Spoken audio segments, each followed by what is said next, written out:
هلو وجانا وفيديو جديد. وفيديو النهارده هعمل لكم براند عمري ما اتكلمت عنها في حياتي قبل كده.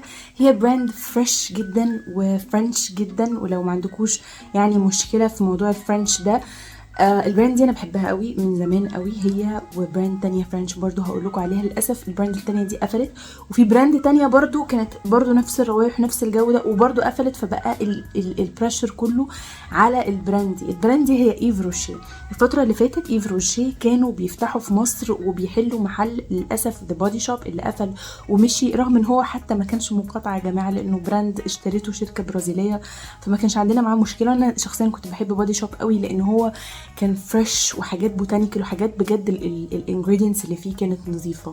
ولوكسيتان كمان كان من البراندز اللي انا بحبها جدا، وهي برضو حاجه شويه شبه ايف روشيه، بس للاسف فتح فتره صغيره جدا في سيتي ستارز as far as I remember من سنين طويله قوي، قفل وعمره ما رجع يفتح تاني، وعشان كده الواحد ما بيصدق يكون مسافر عشان يشوف البراندز دي.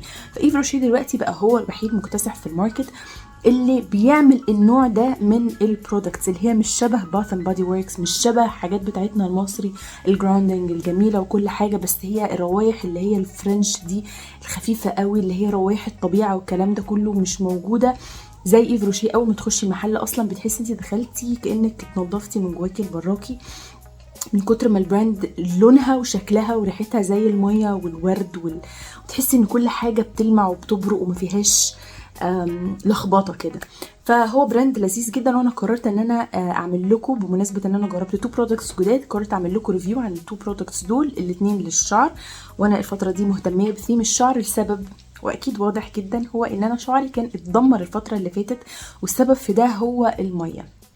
الميه يا جماعه في القاهره، ممكن تكون في مصر الجديده لما كنت عايشه زمان في مصر الجديده كانت ارحم شويه، بس بجد في التجمع حاجه رهيبه. هوريكم صوره دلوقتي الفلتر بجد اللي حصل ده، اللي انتوا شايفينه قدامكم ده حصل في شهرين. تخيلوا ده بعد ما الفلتر بيبطل قدرته على التنقيه بينزله في شعرك. فبجد بصوا كل الفريز والحاجات اللي باقيه دي من الهيفي ميتالز اللي بتنزل من الميه، المعادن التقيله جدا اللي بتنزل في الميه بتدمر الشعر، غير طبعا البليتش الجميل اللي انا كنت عاملاه. يعني مش عايزه اوريكم حتى الفيديوهات اللي كانت نازله في الفتره دي، انا كنت كارهه نفسي بجد.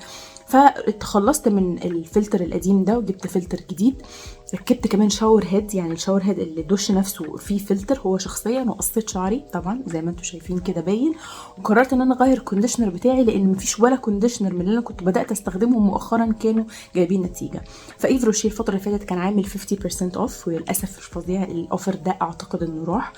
وانا استغليت الفرصه دي ان انا اجرب حاجتين جداد، لان انا كان بقالي كتير قوي عيني عليهم بس مستخسره شويه. حسيت ان انا عندي برودكتس كتير قوي، بس بجد وصلت الديد اند، وكمان حسيت البرودكتس سعرها بقى حلو جدا بعد الديسكاونت ال 50%. ده اول برودكت جربته كان، اول برودكت هتكلم عليه هو ده. بصوا جماله يا جماعه، بصوا قد ايه فريش وجميل، كبراندنج خفيف، وتحسي ان انت تحطي حاجه بوتانيكال كده على شعرك. ده الاول انا كنت محتاره، هم عندهم كذا فيرجن للكونديشنرز او للبلاسم. واحد منهم اللي هو بتاع الشعر كيرلي، وده اكتر واحد فيهم هايدريشن. وفي واحد تاني بس مش فاكره صراحه هو كان ايه، ده اسمه شاين. وانا مش عارفه ليه حسيت ان انا دايما حتى لما بطلع لكم في الفيديوهات شعري شكله دي هايدريتد، او دي حاجه انا ورثتها عن امي، شعري جاف جدا. فدخلت وقريت على ايف روشيه يو اس اي، وانا بحس شويه الاجانب بيبقوا فارق عننا شويه في فكره الريفيوهات، ان هم بيقولوا الحقيقه. يعني لو برودكت وحش هتبص تلاقيه واخد ريفيوز وحشه، ولو برودكت حلو بجد هيبقى فيه واخد ريفيوز حلوه، بتلاقيهم حاطين كمان صورهم قبل وبعد استخدام البرودكت، فبتحسي ان الريفيو تقدري تعتمدي عليه. الناس كانت كاتبه شعر عن ده، ان هو بيعمل اولا ريبير، بيصلح الشعرايه، بيديها ستراكشر، يعني بيخلي الشعرايه شعرايه كده حاجه ماسكه نفسها، بدل ما هي ايه تبقى شكلها لمب كده او مقشف او متحجره او عارفين الحاجات دي كلها. وكمان ان قالوا على الهايدريشن الفظيع والشاين الفظيع، ان هم قالوا كمان بيعمل لمعان رهيب في الشعر. انا بصراحه بحب فكره اللمعان قوي، انها بتدي نعومه وانوثه فظيعه للبنات. فكمان ناس كانوا قايلين شعر على ريحته وان هي بتفضل في الشعر. جبت وشفت هل فعلا بيقولوا ده حقيقي، لقيت كل كلمه قالوها بصراحه يا جماعه حقيقي. اول حاجه حسيتها منه ان هو اول ما خرجت من الشاور حسيت شعري ماسك نفسه، ما فيهوش فريز خالص زي ما انتم شايفين النهارده، رغم ان كل مره بيبقى شعري قد كده ومليان فريز بجد. بيدم الفريز ده قوي، يعني بيقلل الهيشان بشكل مش طبيعي، والحاجات المنتفه والكلام دي بيهديها. دي اول حاجه. تاني حاجه انه بيدي نعومه غير طبيعيه بتستمر كذا يوم. يعني انا استحميت امبارح مثلا، لا هو النهارده معايا لسه طري، وبكره هيبقى برضو طري، وممكن كمان اعمل بيه كو واش، يعني ممكن بس اخش تحت الشاور واعمل بيه الانز، يعني احطه على الانز واسرح، ويبقى هو ده كانه ريفرشنج يعني، واحس ان هو طري جدا وناعم جدا. مشكلته الوحيده بس معايا انه مفيهوش سليب خالص، يعني بجد. يعني لو انا كنت بتكلم الاسبوع اللي فات عن الرو افريكان ولوكن، ان هم ما فيهمش السليب، عارفين فكره السليب اللي هو سهوله تسريح الشعر ده، هو ده ما فيهوش قوي. يعني هو مش زي الكونديشنرز اللي انا كنت بستخدمها مثلا من بروس ولوكن بيساعدوا في تسريح الشعر، ده مش بيساعد قوي. وعشان كده انا هقول لكم روتين هيخليه البرودكت ده بقى في اعلى حاجه بالنسبه لكم. اول حاجه ان انتوا تستخدموا الشامبو، ايا كان نوع الشامبو اللي انتوا بتستخدموه. انا عن نفسي بستخدم كذا شامبو الفتره دي، وهعمل لكم قريب قوي فيديو باحلى الشامبوهات اللي انا استخدمتها، هتبسطوا من الفيديو ده ان شاء الله. بعدين الماسك بقى انا بستخدم دلوقتي كذا ماسك برضو، بس انا ممكن تستخدموا الماسك بتاع براس لانه بيساعد جدا في التسريح والطريان بتاع الشعر. وبعدين بعد ما تنزلي الماسك تحطي الكونديشنر، وهو ده برضو يعني سيكونس طبيعي لاي شاور يعني. لكن لو هتستخدميه لوحده برضو بيساعد في التسريح، وبيساعد في فك التشابك وعدم الهيشان وكل الكلام ده خالص. ريحته غير عاديه، ريحته فمنن قوي، يعني خفيفه ونظيفه، وريحه ورد خفيف او حاجه كده. وهو الفكره اللي فيه هو مش ريحه ورد وريحه توت، لان هو الحقيقه خل التوت او خل الراسبري، هو راسبري فينيجر. فالفينيجر يا جماعه بينوترلايز الحاجات اللي هي، يعني انا اخترت ده بالذات واكتشفت ان هو بيعمل الشاين ده عشان هو بيشيل الحاجات الترسبات اللي على الشعر، سواء من المنتجات التانية او سواء من الميتال اللي جاي من الميه. فعشان كده هو نفع معايا قوي، لان انا فعلا شعري كان مجهد من كميه البرودكتس اللي استخدمتها، منهم الكريمات التقيله جدا انا كنت بستخدمها الفتره اللي فاتت عشان احل مشكله البوظان بتاع شعري، واتريهم ما حلوش مشكله حاجه، ومجرد عملوا لي هايكر الفتيج او خلوا الشعر مجهد من كتر الترطيب الزياده وخلاص. وكمان الميتالز، ففعلا شعري كان بيصوت، يعني شعري كان بجد هايش من غير سبب خالص. فهو ده اصلا شطفه الفينيجر او شطفه الخل دي برضو موجوده في ايف روشيه، في عندهم حاجه هما يعني برودكت مخصوص اسمه فينيجر.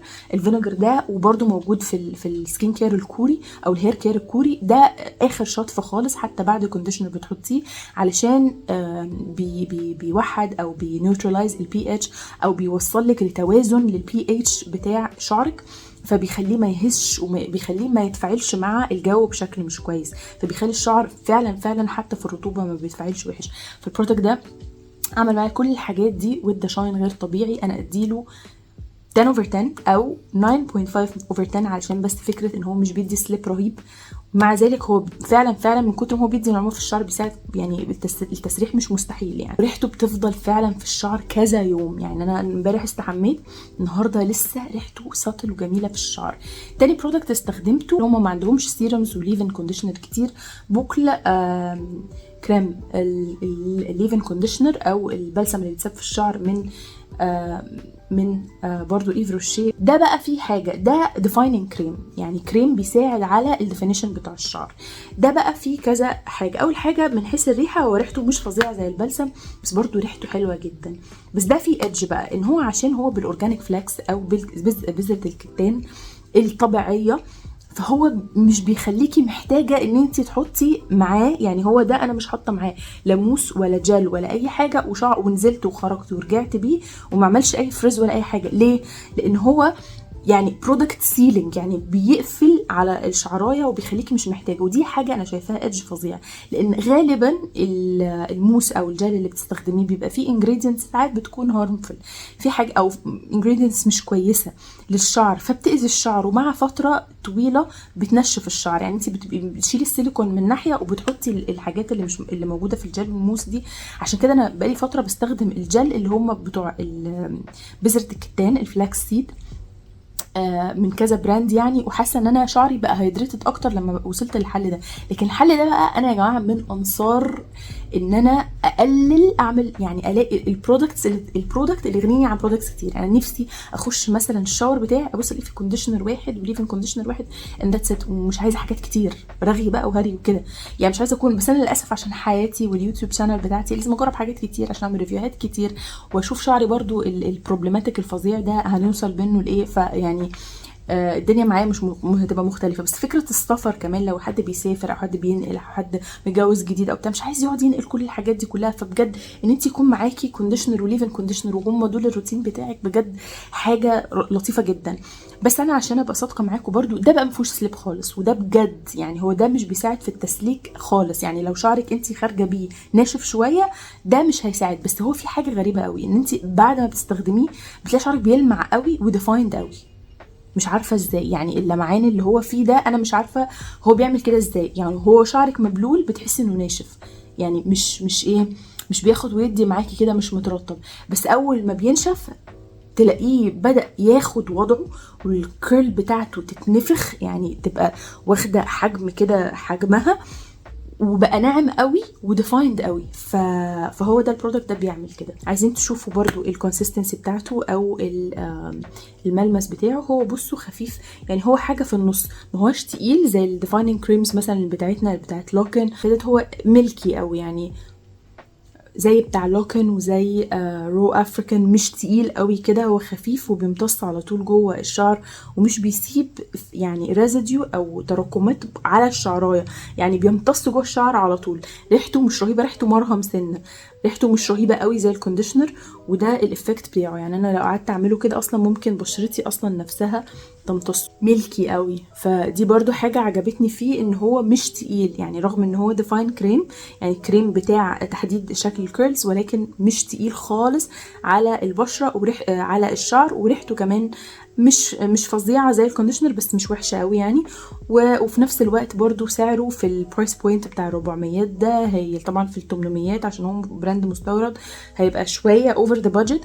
واخر حاجه بقى ان الاثنين نزلوا على بريدفاست مع المنتجات الكوري الفظيعه بتاعتنا. كمان ايف روشيه نزل بتقله على بريدفاست، وموجود كمان في الماظه مول الماظه، وموجود في سي اف سي بوث صغير، وموجود بوث صغير في يو فانيوز، دول اللي انا عارفاهم في منطقه التجمع ومصر الجديده، معرفش هو فاتح فين تاني الصراحه. فده لو هديله تقييم برضو هو كمان هديله حوالي 8.5/10. ليه؟ لان انا اضطريت ان انا امبارح استخدم معاه نقطه بسيطه جدا من الكيرز بلو بيري بليس ماي فيفورت ايفر ليفن كونديشنر، لان طبعا هو برودكت فيه سليب عالي قوي. فانا حطيت نقطه بسيطه جدا وحطيت ده كفينيشنج ستيب، يعني ستيب اخرانيه خالص في الروتين بتاعي، وما حطيتش جل، ما حطيتش موس، ما حطيتش اي حاجه، وشعري فضل زي ما هو. وبجد بجد طبعا هو مش هنقول ان هم اللي عملوا السحر الرهيب ده لوحدهم، طبعا القص بيفرق، تغيير الميه بتاعه الفلتر بتفرق جدا، الحاله النفسيه بتفرق جدا برضو في الشعر، فمش لوحده. بس لو انت فعلا عايزه، انت في فتره ان انت عايزه شعرك يرجت ريبيرد يعني يتصلح، وانت مش طايقه الهيشان على شعرك، التو برودكتس دول بجد هيدوكي احساس بالنعومه وهيحسسوكي ان انت خرجتي من كابوس. الاثنين ما فيهمش لا سيليكونز ولا سولفيتس ولا فاليتس ولا باربنز ولا الحاجات دي خالص. وكمان ان هم بيوصلوا ل 50% اوف ده. يعني انا شاريه الاولاني ده الكونديشنر ده كان سعره 400 جنيه، انا اشتريته ب 220 جنيه، فسعر تحفه بصراحه. وده سعره 800 جنيه، بيقعد كتير جدا لان انت بتاخدي منه بجد حبه قد كده، وهو 150 مللي. فده يعني هو شكله صغير بس هو بجد بيقعد فتره طويله جدا. بس اصلا شكلهم فظيع ازاي يعني يا جماعه.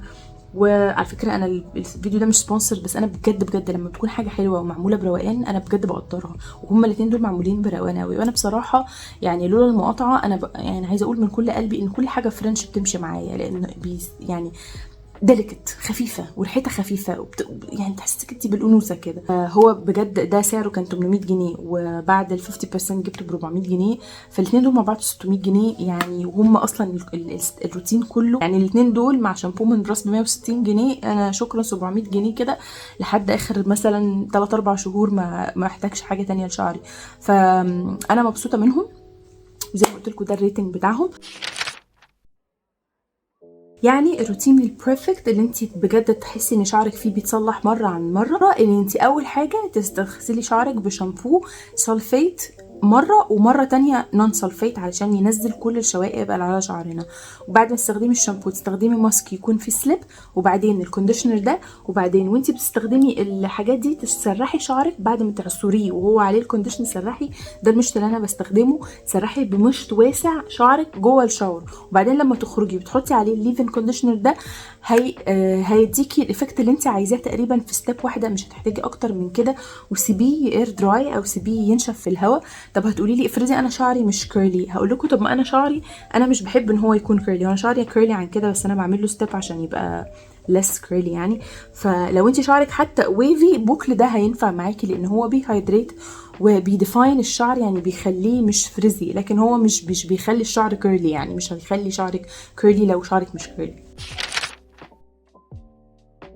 جربت حاجات تانية من ايف روشيه، وانتوا برضو جربوا حاجات كتير، في حاجات كتير قوي عندهم جميله. البرفيومز بتاعتهم في واحده اسمها جاردن بلوم او حاجه زي كده، او اصليكوا اول ما تخشوا المحل شموها، حاجه اسمها بلوم وحاجه اسمها جاردن، حاجه بجد تحسي انت خلاص رحتي فرنسا من كتر روايح كده فريش وطبيعه. عارفه الروايح اللي هي تنفع وانتي مطربه، تنفع وانتي عامله، بتخليكي برضو ريحتك فريش، غير الروايح اللي هي ليبر والحاجات التقيله دي تحسسك انت يعني لازم تبقي في حته نظيفه عشان ما يبقاش ريحتك اوفر. من الحاجات اللي انا جربتها من ايف روشيه في اخر الفيديو برضو ده، انا بموت في ريحه الشاور جل ده سعره 380 جنيه.